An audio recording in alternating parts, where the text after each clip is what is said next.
Good morning, welcome to your daily crypto news and analysis. I am the Crypto Duck and this is my life. The show's brought to you by BYBIT Exchange and the Diamond Hands Network. So yeah, thank you, links in the description. So where are we sitting? Right, BTC had a pretty good night. It's up on 23,760. It's up roughly 1% over yesterday. Ethereum is sat on 1657, which is up roughly 1.1%, and BNB's on 303, which is, for all intents and purposes, level.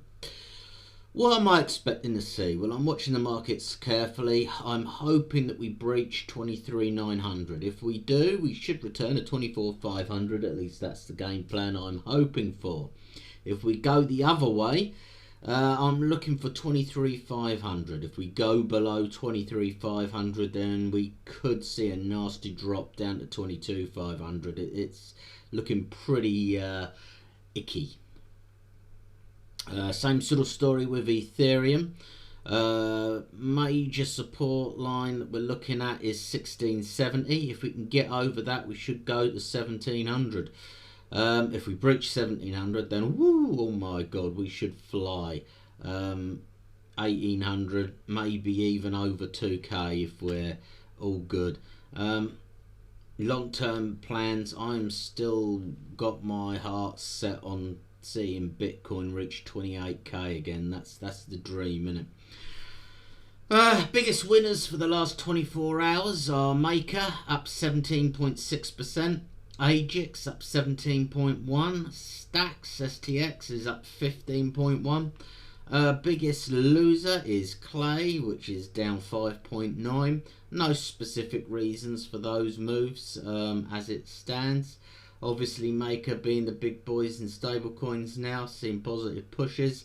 Ajax is still riding that wonderful AI wave, and STX, well, it's just hyped to hell, isn't it?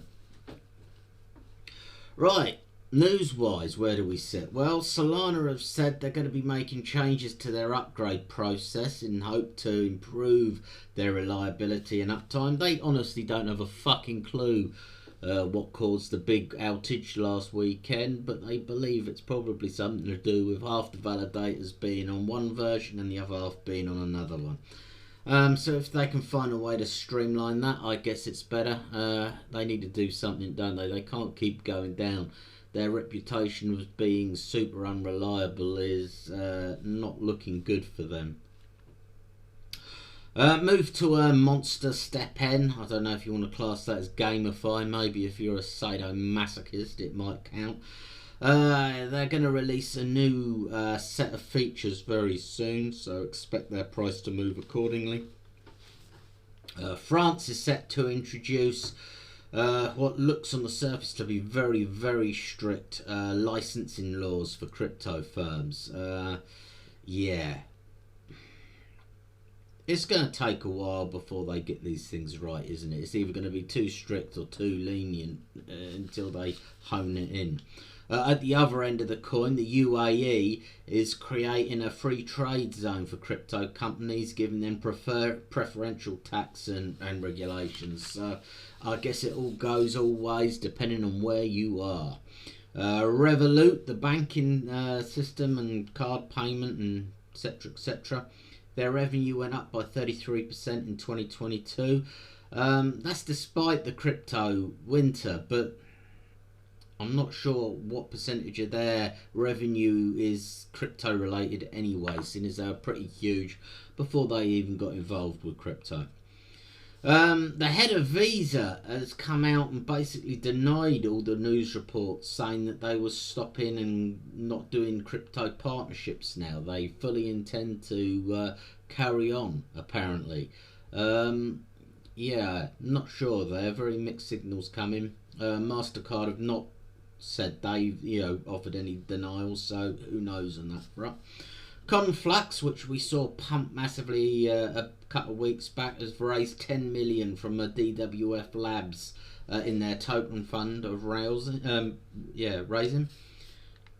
ex-Goldman Sachs analyst has released a kill-to-earn zombie game on Immutable X. That one's called Undead Blocks. I mean, they got to start making these games fun to get proper adoption. Otherwise, you're just going to have farms of kids in undeveloped countries trying to earn their pennies. But hey, you know, it's all fun and games in a literal sense there.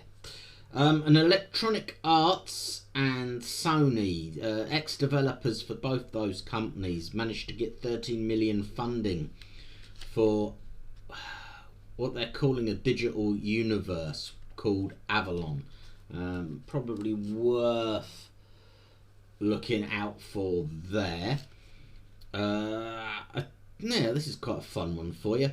A Texan house which had been tokenized has been listed for sale on Solana. But there's a first for you. Fucking great, isn't it? Treasure DAO accounted for 95% of transactions on the Arbitrum network. That's quite an interesting one. And possibly one for you to look into. Treasure DAO. Biden is apparently going to raise taxes. Coinbase has listed a Euro stablecoin, Euro C. The Fed could possibly increase interest rates up to almost 6%. That's according to the Bank of America. Yeah, ouchie, ouchie. Yeah, I saw an interesting article on, I can't remember who it was now, altcoin something or other. What were they called? I'll find them. Altcoin Buzz. Heavily pushing Celestia, Shardium and Myria. Probably worth looking into those. There is quite a bit of buzz around modular blockchains at the minute, saying that they could be a next big thing, so probably worth looking for. As far as the modular side of things is concerned, Myria, Rune, Fuel Labs, Layer Zero, all worth looking into there. What else did I have to say? One that particularly caught my eye on TMG's latest thing.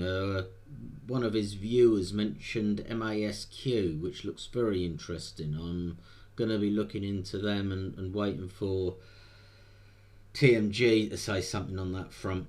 I know I mention him a lot, but he's one of the few people who I actually watch, mainly because I agree with most of the things that he says, so it kind of falls in line with my views. And you know, everyone wants personal reaffirmation, don't they? It's all fun. Right, there you go. Look, it's hump day. You're halfway there, aren't you? It's all good. Congratulations. And yeah, see you tomorrow morning. All things crypto by a duck life. See you next time.